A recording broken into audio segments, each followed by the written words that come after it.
ओम।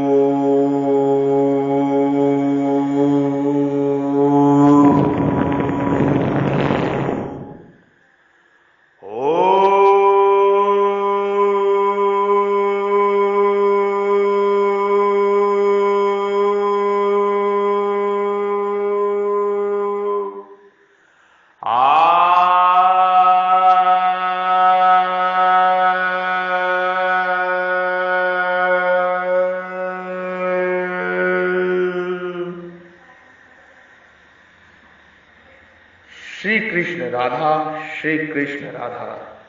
प्रवशी नगर कीजे सब काजा, हृदय राख कौशलपुर राजा।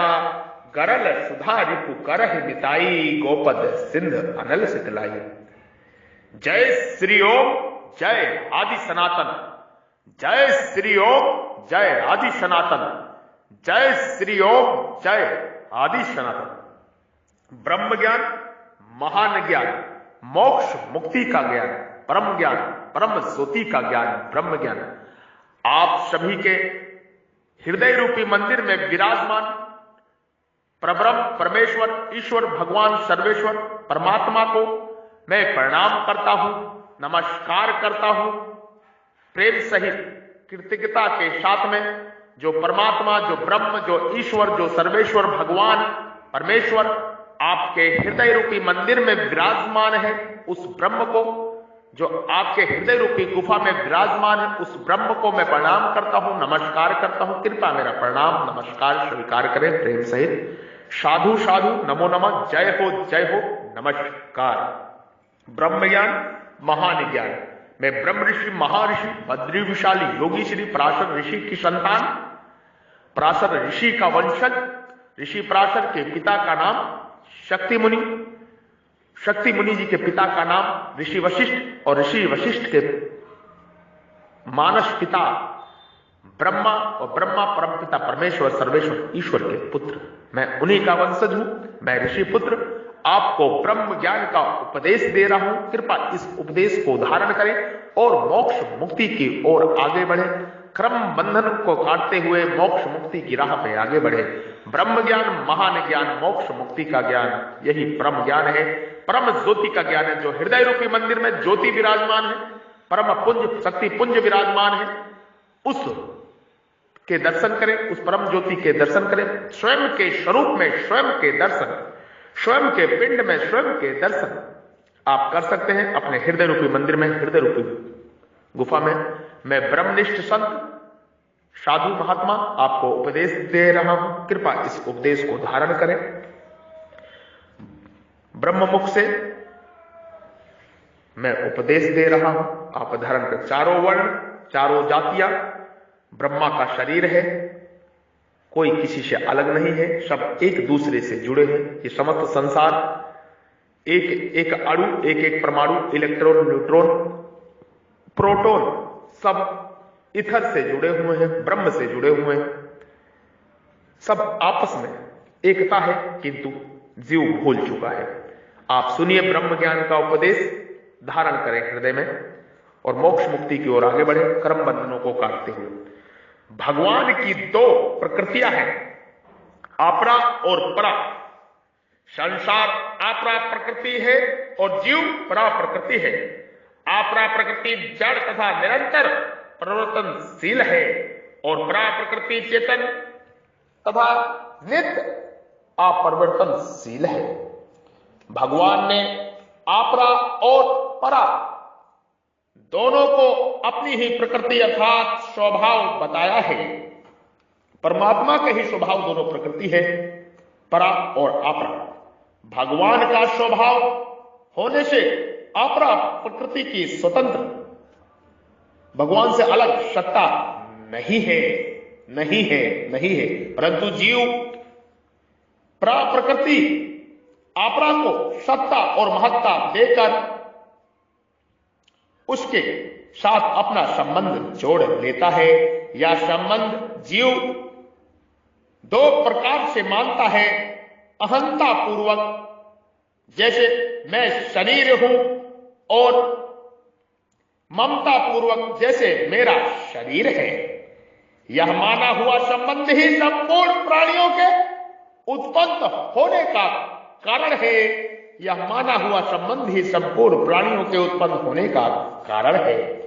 वास्तव में संपूर्ण जगत के कर्ता कारण तथा कार्य एक भगवान ही है, परमात्मा ही है, परमेश्वर ही है, वो एक ब्रह्म ही है, वो एक परम परम परम ज्योति शक्ति पुंज ही है, वो प्रकाश ही है जो आपके हृदय रूपी मंदिर में विराजमान है, कण कण में विराजमान है, हर एक पल में विराजमान है, हर एक क्षण में विराजमान है। भगवान के सिवाय दूसरा कोई है ही नहीं। यह सिद्धांत है कि सत्ता एक ही होती है, दो नहीं होती। अतः एक भगवान ही अनेक रूपों में प्रकट हुए हैं।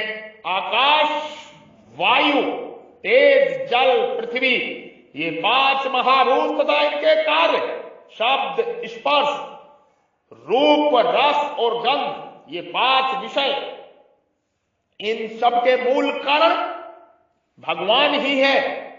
भगवान ही संपूर्ण प्राणियों के अनादि तथा अविनाशी बीज है।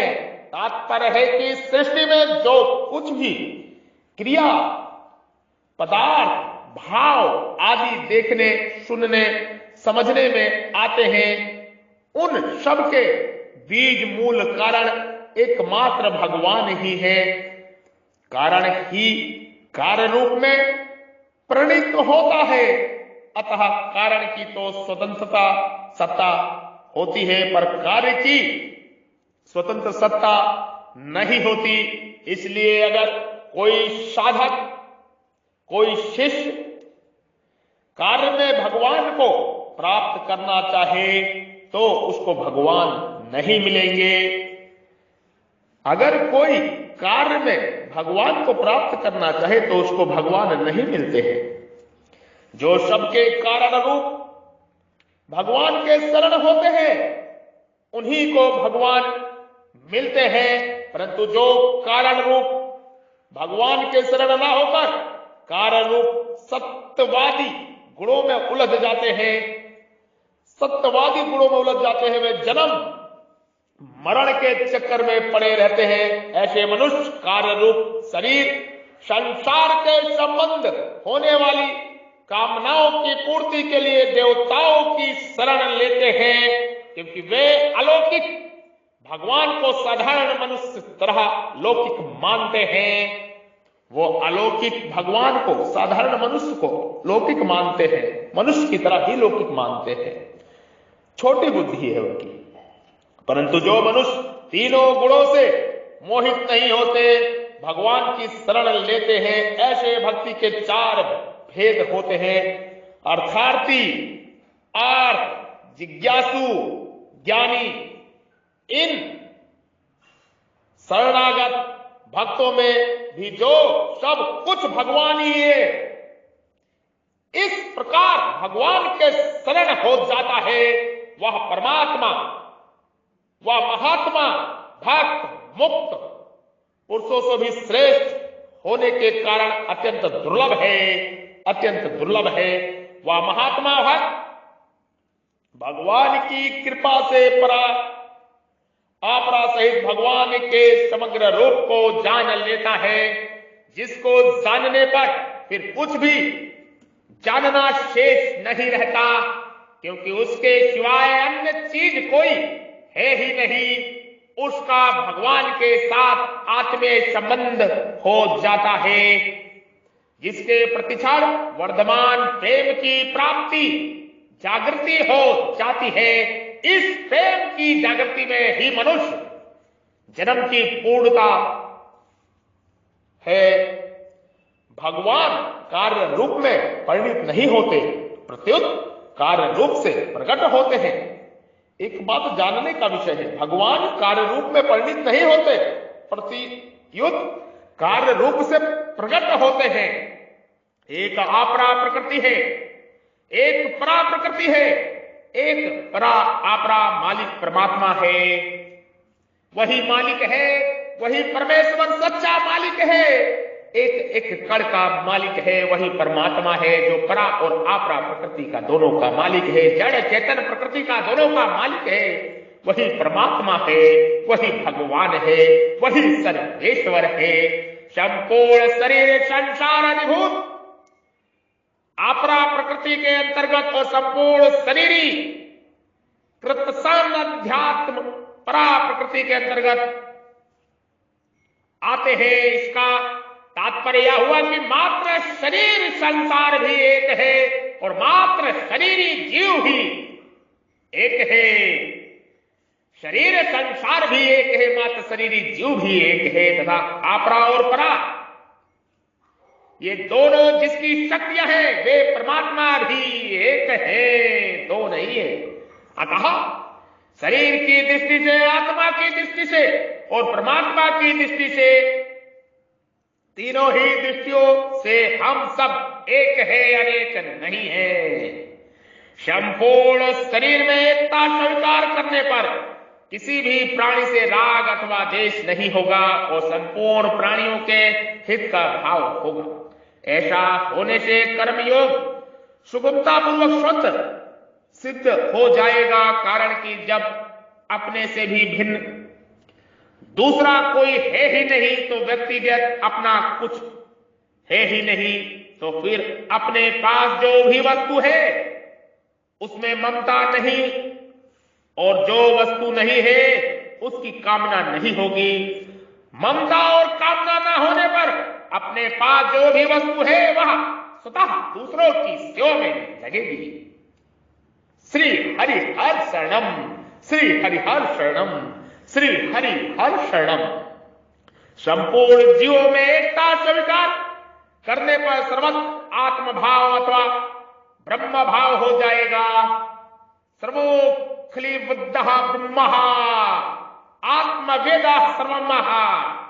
ऐसा होने से ज्ञान योग सुगमता पूर्वक स्वतः सिद्ध हो जाएगा, कारण कि अनेक रूपों से जो जीव है वही एक रूप से ब्रह्मा है, अर्थात जीव और ब्रह्मा एक ही है। अयमात्मा ब्रह्म आपरा और परा, इन दोनों प्रकृतियों की स्वतंत्र सत्ता नहीं है, क्योंकि ये दोनों भगवान की शक्तियां स्वभाव होने से भागवत स्वरूप ही है। ऐसा स्वीकार करने से स्वतः भगवत भाव हो जाएगा, भागवत भाव हो जाएगा और वासुदेव सर्वम, वासुदेव सर्वम, वासुदेव सर्वम। ऐसा होने से भक्ति योग सुगमता पूर्वक स्वतः सिद्ध हो जाएगा, कारण कि सब कुछ भगवान ही है। यही वास्तविक शरणागति है, यही वास्तविक शरणागति है। तात्पर्य यह निकला कि जगत जीव और परमात्मा, जगत जीव और परमात्मा तीनों दृष्टि हम सब एक समान है। इस समता को गीत से ऋषियों ने गाया है, इस समता को गीत से ऋषियों ने गाया है, हमारे आचार्यों ने गाया है, हमारे वैदिक मुनियों ने गाया है, गीत के माध्यम से कवियों ने गाया है, ऋषियों ने गाया है, गीता ने गाया है, परमात्मा ने कहा है, उपदेश दिया है। केवल व्यवहार के लिए है जो अनिवार्य है, क्योंकि व्यवहार में समता स्वभाव ही नहीं अतः साधन की दृष्टि भावना सम होनी चाहिए। सर्वत्र समदर्शन, सर्वत्र समदर्शन, पंडिता समदर्शन, सर्वत्र समबुद्धि। व्यवहार की भिन्नता तो स्वाभाविक है, पर भाव की भिन्नता मनुष्य में अपने राग देश पैदा की है। व्यवहार की भिन्नता तो स्वाभाविक है, पर भाव की जो भिन्नता मनुष्य ने अपने राग देश पैदा की है। राग देश के कारण ही मनुष्य में ने जगत, जीव और परमात्मा तीनों को अनेक भेद पैदा कर दिए हैं, जो इसके जन्म मरण का कारण है। मृत्योसा मृत्यु हो गच्छति नाचंदे पश्यति। तो किसी को भी पराया मानता है, किसी का भी बुरा चाहता है, देखता है तथा करता है और संसार से कुछ भी चाहता है, वह ना तो कर्मयोगी है हो सकता है और ना ज्ञान योगी हो सकता है और ना भक्ति योगी हो सकता है। जगत, जीव और परमात्मा, इन तीनों पर विचार करें तो स्वतंत्र सत्ता एक परमात्मा की ही है, जगत और जीव की स्वतंत्र सत्ता नहीं है। जगत को जीव ने ही धारण किया हुआ है, जगत को जीव ने ही धारण किया हुआ है। इधर धरते है जगत, अर्थात जगत को सत्ता जीव ने ही दी है, इसलिए जगत की स्वतंत्र सत्ता नहीं है। जीव परमात्मा का ही अंश है। वंश जीवलोक है, इसलिए खुद जीव की भी स्वतंत्र सत्ता नहीं है। जीव परमात्मा का ही अंश है, इसलिए जीव की भी स्वतंत्र सत्ता नहीं है। तात्पर्य है कि जगत की सत्ता जीव के अधीन है और जीव की सत्ता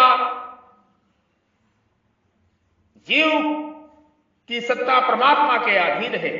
जगत की सत्ता जीव के अधीन है और जीव की सत्ता परमात्मा के अधीन है, इसलिए एक परमात्मा के सिवाय अन्य कुछ नहीं है।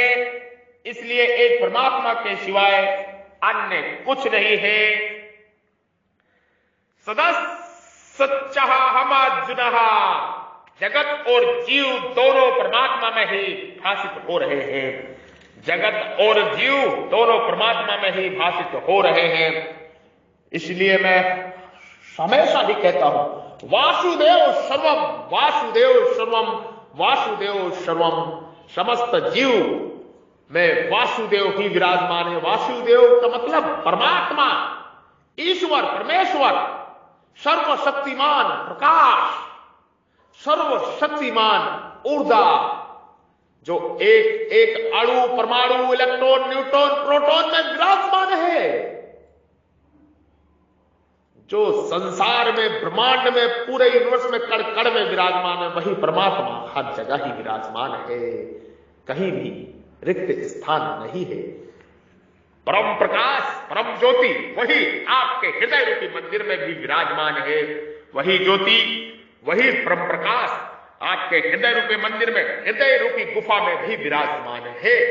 स्वयं के स्वरूप में स्वयं के दर्शन, यही ब्रह्म ज्ञान है, यही महान ज्ञान है, यही मोक्ष मुक्ति का ज्ञान है। ब्रह्म ज्ञान, महान ज्ञान। ब्रह्म ज्ञान होने के बाद 84 लाख योनियों में भ्रमण नहीं करना पड़ेगा। आपकी यात्रा यही खत्म हो जाएगी। ये मनुष्य जन्म, ये मनुष्य शरीर एक नाव है, आपको परमात्मा ने आप पे करुणावश दिया है, इसका उपयोग करिए। ब्रह्म ज्ञान अपने हृदय रूपी मंदिर में उस परम पिता परमेश्वर के दर्शन करें। आइए आप सब हमारे साथ ब्रह्म ज्ञान का रसपान करें। सोम रस पिए। ब्रह्म ज्ञान, महान ज्ञान, मोक्ष मुक्ति का ज्ञान, बाकी सब ब्रह्म है, सब माया है। ब्रह्म ज्ञान, महान ज्ञान, मोक्ष मुक्ति का ज्ञान। जय श्री ओम, जय आदि सनातन, जय श्री ओम, जय आदि सनातन, जय श्री ओम, जय आदि सनातन, जय श्री ओम, जय आदि सनातन, जय श्री ओम, जय आदि सनातन, जय श्री ओम, जय आदि सनातन। गाय, गंगा, गायत्री,